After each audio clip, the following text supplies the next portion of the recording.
अब उन्होंने 20 दिन का समय लिया है। अब वो काम करते हैं कि नहीं करते, वो उनकी कार्यशैली पर निर्भर करेगा। अगर वो करेंगे तो अच्छी बात है, नहीं करेंगे तो हम छोड़ेंगे नहीं, क्योंकि ये मोदी जी की योजना है। और मोदी जी की योजना को धरातल पर पहुंचाने के लिए, उसका कार्य पूर्ण कराने के लिए किसी को भी अगर रोकने की जरूरत पड़ेगी, घेराव करने की जरूरत पड़ेगी, तो मैं रोकूंगा। हमें काम करने दो हर गांव में। आज जैसे आज जबरदस्ती मैं आज मेरे साथ कुछ जबरदस्ती ऐसा नहीं सर, आप जो आप कहना चाहें उस मामले में कुछ नहीं नमस्कार, विद्या न्यूज 9 में आपका स्वागत है। समाजवादी पार्टी के प्रमुख अखिलेश यादव यूपी और दिल्ली की राजनीति को लेकर के अक्सर एक जुमला बोला करते हैं कि इंजन टकरा रहे हैं, डबल इंजन की सरकार आपस में टकरा रही है। और जब तब ये भी बोला करते हैं कि सिर्फ इंजन ही नहीं, डिब्बे भी टकरा रहे हैं। जब भी वो इस जुमले का इस्तेमाल करते हैं तो उनका इशारा सीधे सीधे दिल्ली और लखनऊ यानी कि सीएम योगी और उधर से प्रधानमंत्री नरेंद्र मोदी और अमित शाह की जोड़ी से टकराव की बात करते हैं। वो यूं ही नहीं बोला करते हैं, इसके पीछे तर्क भी है, क्योंकि एक नहीं अनेक ऐसे मौके आए जब एकदम साफ साफ दिखा कि कहीं ना कहीं टकराव है। यदि सिर्फ डीजीपी के ही उदाहरण को ले लें तो पिछले कई सालों से यूपी कार्यवाहक डीजीपी के भरोसे चल रहा है। अंदाजा लगा लीजिए कि लगभग 12 सालों से बीजेपी की केंद्र में सरकार है और 10 साल से यूपी में सरकार है, फिर कार्यवाहक क्यों? अब बात करते हैं डिब्बे टकराने की, क्योंकि हालिया घटना वही है। सीएम योगी के बहुत ही करीबी और जल शक्ति मंत्री के रूप में काम कर रहे स्वतंत्र देव सिंह, पूर्व अध्यक्ष भी रहे हैं पार्टी के यूपी के, गए थे महोबा और वहीं पर उनका हो गया घेराव। लोकतांत्रिक व्यवस्था में घेराव, प्रदर्शन, धरना, नारेबाजी कोई नई बात नहीं है, लेकिन सामान्य तौर पर सत्ताधारी दल के नेता अपने ही मंत्री के खिलाफ ऐसा नहीं करते हैं। ये काम विपक्ष का होता है। लेकिन महोबा में जो कुछ भी स्वतंत्र देव सिंह के साथ हुआ वो उन्हीं के पार्टी के विधायक बृजभूषण राजपूत ने किया और सरेआम खुलेआम नोक झोंक हुई। हमारा भाई आशीष महाराज मेरे भाई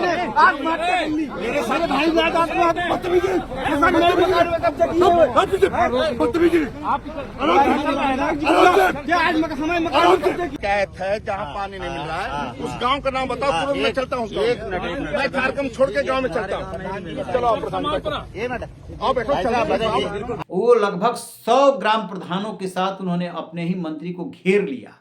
इसके बाद बड़ी मुश्किल से मंत्री जी वहां से निकले, पुलिस प्रशासन के सहयोग से डीएम की यहाँ मीटिंग हुई और जो भी उनकी शिकायतें थी, शिकायत दरअसल थी नमामि गंगे योजना के प्रोग्रेस को लेकर के, हर घर नल और जल पहुंचाने को लेकर के, सड़कों की खुदाई, जगह जगह गड्ढे और उसमें जो है लीकेज, ये शिकायत कर रहे थे कि बहुत दिनों से देख रहे हैं, सुन रहे हैं, कह रहे हैं, कोई सुनने वाला नहीं है। आक्रोश एकदम साफ साफ दिख रहा था बृजभूषण राजपूत का।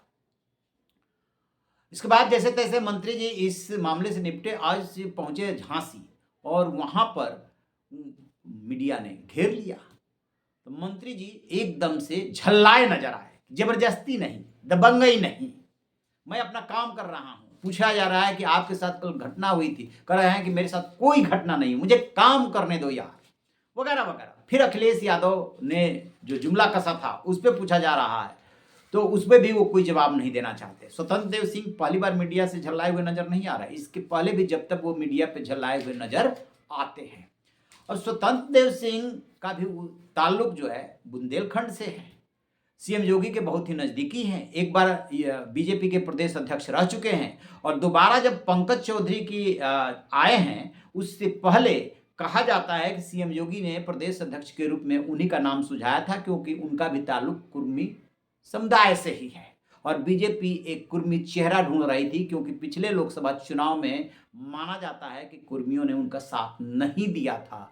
तो स्वतंत्र देव सिंह का नंबर दोबारा नहीं आया और इस बार लॉटरी निकली पंकज चौधरी की। पंकज चौधरी क्या कर पाएंगे क्या नहीं कर पाएंगे ये तो वक्त बताएगा, क्योंकि वो आने के साथ ही ब्राह्मण विधायकों को अल्टीमेटम देने लगे थे और उसको लेकर के उनके खिलाफ असंतोष उभरा था। बड़ा अब बात फिर से आते हैं डिब्बे के टकराने पर।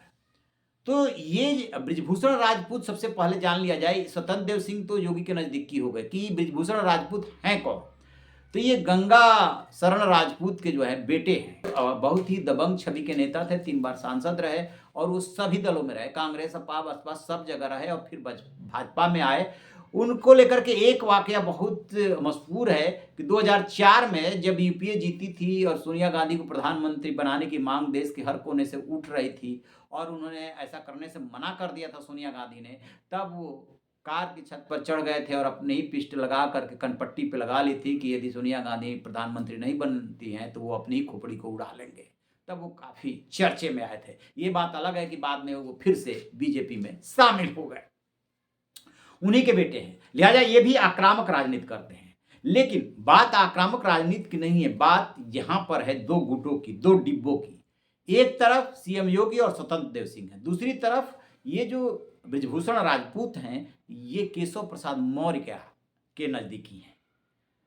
तो आप देखेंगे कि कल का प्रदर्शन जो था, घेराव जो था, उसमें जो बृजभूषण राजपूत हैं वो मंत्री जी से वैसा व्यवहार नहीं कर रहे हैं जैसा कि उन्हें उम्मीद रही होगी कि एक विधायक एक मंत्री से कैसा व्यवहार करेगा। वो एकदम विपक्ष के विधायक की तरह व्यवहार कर रहे हैं। और उसके बाद जब उनसे पूछा गया जो कुछ भी हुआ तो उस पर वो कह रहे हैं कि ये प्रधानमंत्री की योजना है, पीएम मोदी की योजना है हर घर जल पहुंचाने की, और उसके लिए उन्हें चाहे जो करना पड़े वो करेंगे, चाहे घेराव करना पड़े, जमीन पे उतरना पड़े, वो सब करेंगे।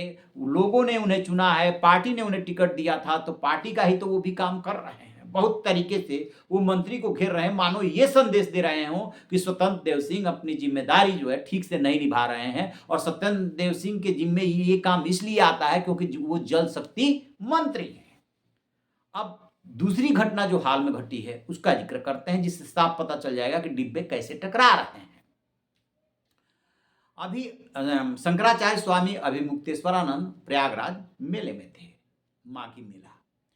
वहां पर मौनी अमावस्या पर जब वो स्नान करने के लिए अपनी पालकी से चले तो संगम नोज पर उनके साथ क्या हुआ पूरे देश ने देखा था कि योगी राज के प्रशासन के अधिकारियों ने किस तरीके से उन्हें रोका, उनके साथ धक्का मुक्की हुई और उनके बटुकों को मारा पीटा भी गया। उसके बाद वो अनशन पर बैठ गए। बाद में पर्दे के पीछे समझौते की बात चलती रही, लेकिन वो मेला छोड़ करके चले गए। अब सोर्सेज के हवाले से खबरें आ रही हैं कि प्रशासन उन्हें मनाने में लगा है कि माघी पूर्णिमा पे यानी कि कल 1 फरवरी को स्नान कर लीजिए, लेकिन देखना यह है कि वो आते हैं कि नहीं आते हैं। 12 पर्दे के पीछे ये सब मशक्कत चल रही है। उसी दौरान की बात है जब स्वामी अभिमुक्तेश्वरानंद ने योगी को औरंगजेब तक कहा।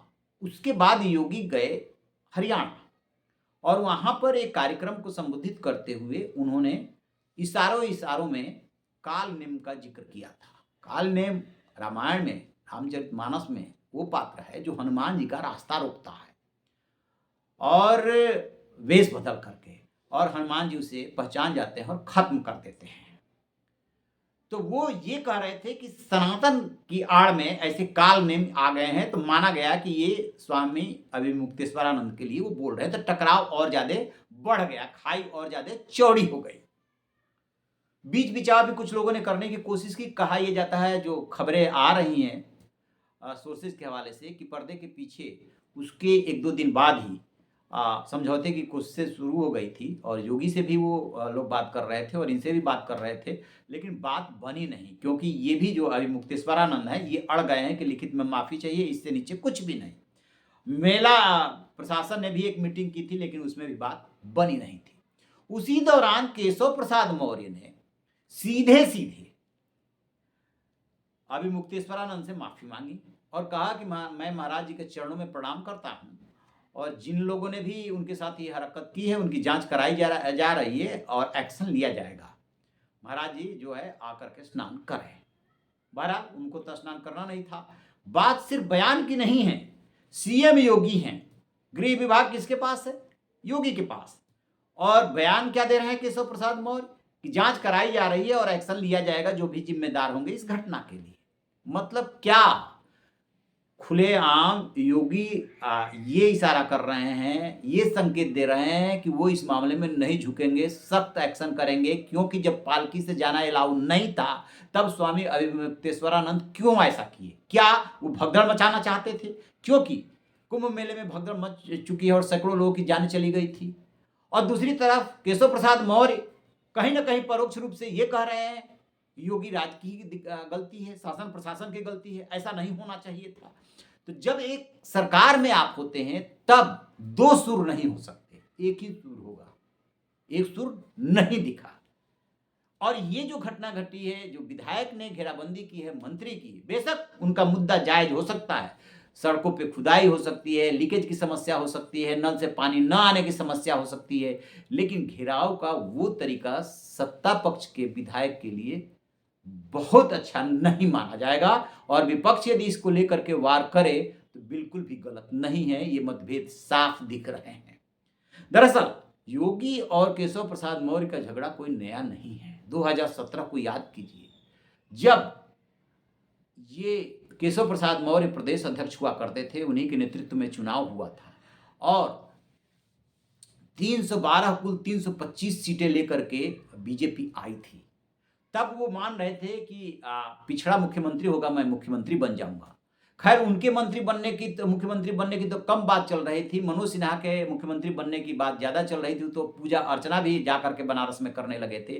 तभी अचानक योगी को फोन आ जाता है कि आपको तुरंत लखनऊ पहुंचना है, आपके लिए चौपर भेजा जा रहा है, उसी से आइए और लखनऊ पहुंचिए। फिर उन्होंने मुख्यमंत्री पद की शपथ ली थी। यानी कि तब कुर्सी आते आते मौर्य के हाथ हो या मनोज सिन्हा के हाथ हो, आते आते रह गई थी। मौर्य के दिल से वो कसक जाती नहीं है। अभी जब 2022 का चुनाव हुआ तो वो अपने विधानसभा में चुनाव हार गए थे, पल्लवी पटेल ने उन्हें हराया था। योगी तब उन्हें मंत्रिमंडल में भी लेने को तैयार नहीं थे, ये खाई इतनी चौड़ी थी मतभेद की। और चूंकि वो हार चुके थे इसलिए नैतिक रूप से कमजोर भी हो चुके थे, लेकिन दिल्ली का दबाव था कि उनको मंत्रिमंडल में रखना है और वो डिप्टी चीफ मिनिस्टर ही होंगे। सो योगी ने रख तो लिया, लेकिन पार्टी दोनों में कभी नहीं। और यही नहीं, जो ब्रजेश पाठक दूसरे डिप्टी चीफ मिनिस्टर हैं, उनसे भी योगी के ताल्लुकात अच्छे नहीं हैं। जो भी हैवी वेट होता है या दिल्ली का प्रतिनिधि माना जाता है, उससे योगी की पटती नहीं है, क्योंकि योगी अपने अंदाज में काम करते हैं। शायद आप कह सकते हैं कि बीजेपी के इकलौते मुख्यमंत्री हैं जो अपने हिसाब से काम करते हैं। हालांकि सफाई में वो बोल चुके हैं कि दिल्ली के जिन दो नेताओं यानी प्रधानमंत्री नरेंद्र मोदी और गृह मंत्री अमित शाह का नाम लिया जाता है कि हमारे उनसे नहीं पड़ती है, सवाल जब पूछा गया था ऐसा हो सकता है क्या कि बिना दिल्ली के उसके सहयोग के मैं यहाँ पर मुख्यमंत्री रह लूँ, लेकिन वो भी तो राजनेता हो गए हैं, राजनेताओं जैसा जवाब दे रहे थे उस इंटरव्यू में। लेकिन ये बात किसी से छिपी नहीं है कि उनकी दिल्ली से नहीं पड़ती है। और दिल्ली के इशारे पे जो लोग काम करते हैं, चाहे वो ब्रजेश पाठक हो, चाहे केशव प्रसाद मौर्य हो, या और भी ऐसे जो मंत्री हैं, उनसे भी उनकी नहीं पड़ती है। उनको वो किनारे ही रखते हैं। उस स्टूल पर बैठने से लेकर के और तमाम घटनाओं को याद कीजिए कि किस तरीके से सपा प्रमुख अखिलेश यादव जो उन पे वार करते रहे, विधानसभा के अंदर भी वार करते रहे, यहां तक कि स्टूल मंत्री तक कहा गया। तो ये जो टकराव है, चुनावी साल है, मतलब बेशक ये 2026 है, लेकिन चुनाव जो है यूपी में 2027 की शुरुआत में ही है, चुनावी साल है। और यदि ऐसी घटनाएं बढ़ती है तो बीजेपी के लिए बिल्कुल भी ये ठीक नहीं होगा। वैसे भी सीएम योगी को निपटाने के लिए यूजीसी कानून बहुत है। ये तो नहीं कह सकते कि यूजीसी कानून सिर्फ उन्हीं की वजह से आया होगा विनियमन, लेकिन ये भी एक एंगल रहा, क्योंकि यदि योगी तीसरी बार मुख्यमंत्री बनने में कामयाब रहते हैं यूपी के, तो सबसे मजबूत मुख्यमंत्री होंगे, फिर उनकी दिल्ली की दावेदारी बढ़ जाएगी। और राजनीति में काट छाट चलती है, पार्टी के अंदर भी और पार्टी के बाहर भी, विपक्ष के साथ भी और अपने ही दल में भी इस तरह की राजनीति होती है। सो राजनीति साफ साफ दिख रही है। लेकिन यूजीसी ने, विनियमन ने बहुत ज्यादा बीजेपी को नुकसान पहुंचाया। जो आपका कोर वोटर है वो एकदम आग बबूला है। बेशक सुप्रीम कोर्ट ने रोक दिया है, लेकिन ये लड़ाई लंबी हो गई है। लंबी इस सेंस में हो गई है कि एक बार आपने छेड़ दिया तो ये मुद्दा शांत नहीं होगा, क्योंकि ओबीसी ने तो कोई ऐसा कानून मांगा भी नहीं था। सुप्रीम कोर्ट की आड़ लेकर के जबरदस्ती ओबीसी को घुसेड़ करके और जो है आपने 3 को मिला करके SC, ST और OBC को मिला करके एक अलग कैटेगरी बना दी। संविधान के अनुच्छेद 14 और 15 का खुला उल्लंघन। तो क्या आप सिर्फ अपनी राजनीति के लिए अपने कोर वोटर को जो है बलि दे देंगे? वही तो हुआ है। नुकसान किसका हुआ? माना जा रहा है कि सबसे ज्यादा योगी का, क्योंकि यूपी में सवर्ण एकदम खुल करके उनको सपोर्ट करते हैं। ये बात अलग है कि वो ठाकुरवादी नेता माने जाते हैं, लेकिन चुनाव आते आते पूरा सवर्ण उनके लिए एक हो जाता है। तो नुकसान तो योगी को बहुत हो चुका है, और अब जो ये डिब्बे टकरा रहे हैं ये बिल्कुल ही खराब संदेश दे रहा है। एक बात और, बीजेपी और RSS खुल्ला ये बात संकेत दे चुका है कि जो योगी के नेतृत्व को नहीं मानेगा उसके खिलाफ सख्त एक्शन होगा। आपको याद है ना, अभी 1-2 महीना पहले लखनऊ में मीटिंग हुई थी तो संघ के बड़े नेता आए थे और साफ साफ संदेश वहां पर दे करके गए थे, जब प्रदेश अध्यक्ष का चुनाव होना था तब, कि योगी के नेतृत्व को मानना होगा। मतलब ये बता चुका है अपने पर्दे के पीछे जो उनकी मीटिंग्स होती है उसमें कि चुनाव जो है योगी के नेतृत्व में ही लड़ा जाएगा। अभी जब अमित शाह गए थे तब उनको जिता करके वो आए थे। तो कहने का मतलब ये कि राजनीति में सामने कुछ और किया जाता है और पर्दे के पीछे कुछ और राजनीति चल रही होती है। तो जो कुछ भी दांव पे चले जा रहे हैं उससे सीएम योगी को बहुत ज्यादा नुकसान हो रहा है। और ऐसा नहीं है कि योगी नहीं समझ रहे हैं, योगी समझ रहे हैं, लेकिन कहीं ना कहीं उनकी भी लाचारी है और मजबूरी है। और इस समय तो सवर्णों को योगी से भी सहानुभूति नहीं होगी। आपकी क्या राय है? कमेंट बॉक्स में जरूर बताइएगा। Thank you.